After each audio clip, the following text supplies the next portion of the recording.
Bienvenue dans ce troisième épisode de Retour au pays. Direction le quartier PIC, où nous allons à la rencontre de Diane Kam, géologue de profession, mais elle est aussi la fondatrice et la gérante d'une boutique de cosmétiques de type bio appelée Rissa Beauté. Moi, c'est Diane Kam. Je suis titulaire d'un baccalauréat en géologie de l'Université Laval du Canada et j'ai gradué en décembre 2018 et c'est en avril 2019 que j'ai décidé de rentrer au pays. J'étais un peu lassée du mode de vie que j'avais là-bas parce qu'il y avait un peu la solitude avec l'absence des parents et tout, donc c'était devenu vraiment difficile pour moi. Comme on le dit, on est toujours bien chez soi. La transition, ça n'a pas été vraiment facile. Mais bon, on s'adapte toujours, Disons que j'ai toujours été éduquée qu'il faut toujours respecter l'heure, tout le temps, il faut être ponctuel, tout ça. Même avant d'aller au Canada, c'était toujours comme ça. On nous a toujours inculqué ça depuis le bas âge en fait.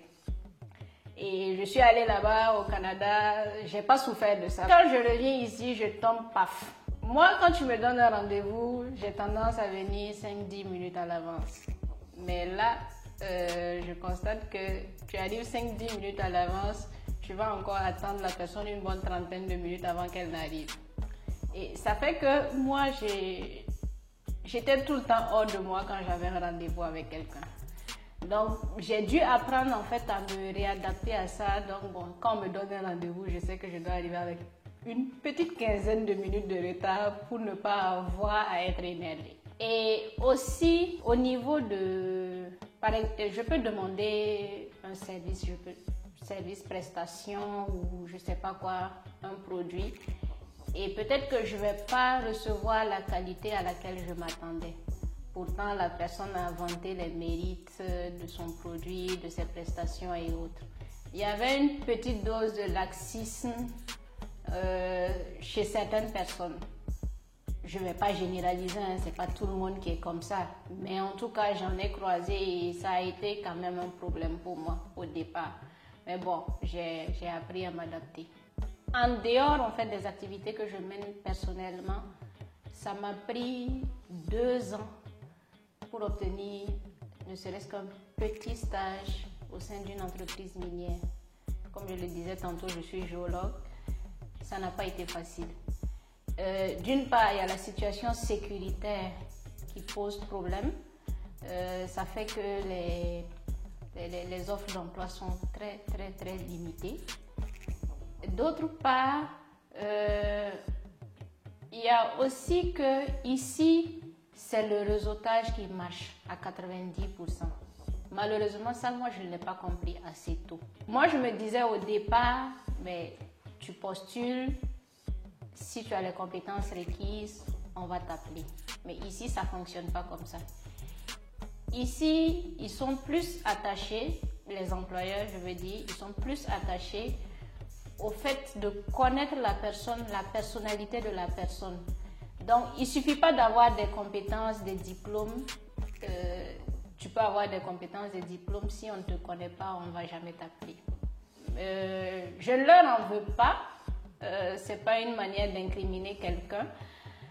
C'est leur manière aussi de fonctionner pour éviter de s'attirer des ennuis.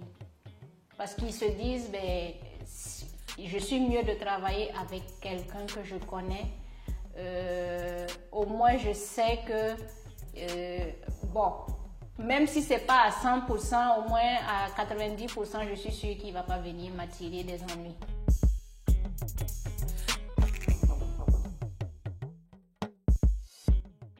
Si en tout cas tu as étudié dans un domaine qui est régi par un ordre, prends le temps de faire ton inscription à l'ordre. S'il y a des examens d'éthique à faire, prends le temps de le faire. Tu as des stages à compléter, complète tes stages. Finis en tout cas ta période de juniorat. Et en ce moment, si tu rentres au pays et que là tu ne trouves pas ton compte, tu as quelque chose en garantie. Tu sais que tu peux repartir, tu sais que en allant là-bas, tu auras quelque chose. Ça au moins c'est sûr. Et une autre chose aussi il faut pas négliger, c'est les documents d'immigration. Par exemple, dans le cas du Canada. Moi, avant de quitter, j'ai pris le temps de faire la résidence permanente. Même si je n'étais pas encore résidente permanente, j'étais déjà dans le processus. Ça sauve un peu. Parce que même si tu ne repars pas au Canada, le fait d'être ici, avec la résidence permanente, ça te donne de la valeur aux yeux des employeurs.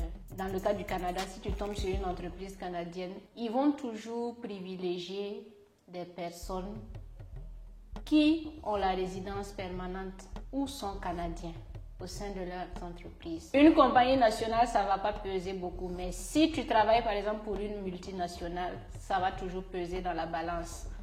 Parce que à leur niveau, ils se disent, si tu as pu avoir la résidence permanente, c'est que quelque part, en fait, tu es clean.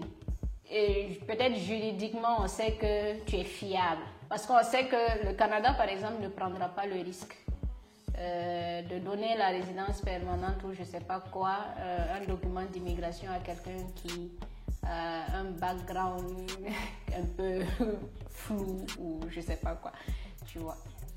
Avant que je ne rentre, la situation sécuritaire ne s'était pas dégradée jusqu'à un certain niveau. Actuellement, nous sommes en décembre 2021. Moi, je suis rentrée depuis avril 2019. C'est vrai que la situation sécuritaire n'était pas trop ça, mais quand même ça allait. Il y avait quand même des opportunités. Et hormis ça, il y a la situation sanitaire aussi qui est venue encore plus compliquer les choses au sein des multinationales. Pour avoir un emploi, c'est vraiment un parcours de combattant, comme on peut le dire. C'est toujours le cas et on ne peut pas savoir quand est-ce que ça va finir. Si tu n'as pas d'obligation familiale, tu n'as pas quelque chose qui t'oblige à rentrer incessamment, prends le temps. Quand tu obtiens ton diplôme, fais ton inscription à l'OL, fais tes documents d'immigration. C'est une garantie. Même si tu ne repars pas, bon, tu n'aurais rien perdu. Même si il s'avère que tu n'as pas un emploi immédiatement après ton arrivée, tu peux devenir entrepreneur, comme dans mon cas. Moi, dans ma tête, je me disais, je vais d'abord travailler en géologie, par la suite, je vais monter mes entreprises.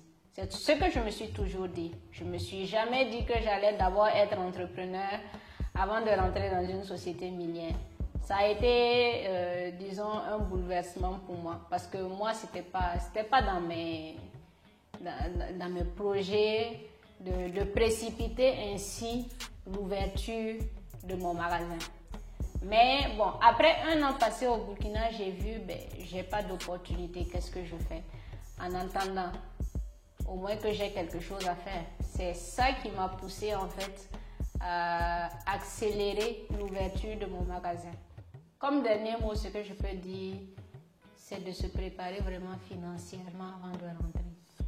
Que ce soit pour subvenir à tes besoins, le temps d'obtenir un emploi, ou soit si tu n'as pas pour objectif d'occuper un emploi, que tu veux être entrepreneur, tu auras encore besoin de fonds pour débuter ton entreprise.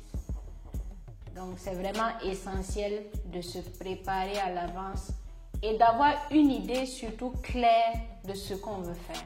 C'est très important, avoir une idée claire de ce qu'on veut faire. Parce que tu peux pas arriver ici, tu sais pas trop ce que tu veux faire, tu viens directement, c'est comme si tu venais pour explorer là, ça fonctionne pas. Je dirais même que étant là-bas, il faut prendre le temps de se renseigner sur les différents pays. Savoir est-ce que selon notre personnalité, on est prêt à vivre dans tel ou tel pays, sachant que les pays n'ont pas les mêmes cultures. Est-ce que c'est faisable? est-ce que ce n'est pas faisable? Ce sont des aspects qu'il faut voir. Parce que tu peux te retrouver dans un pays où tu ne vas pas te sentir à l'aise, tu vas trouver que la culture ne concorde pas avec tes propres valeurs. En ce moment, ça devient difficile. Et ça serait une perte en même temps de temps et d'argent dans ce cas.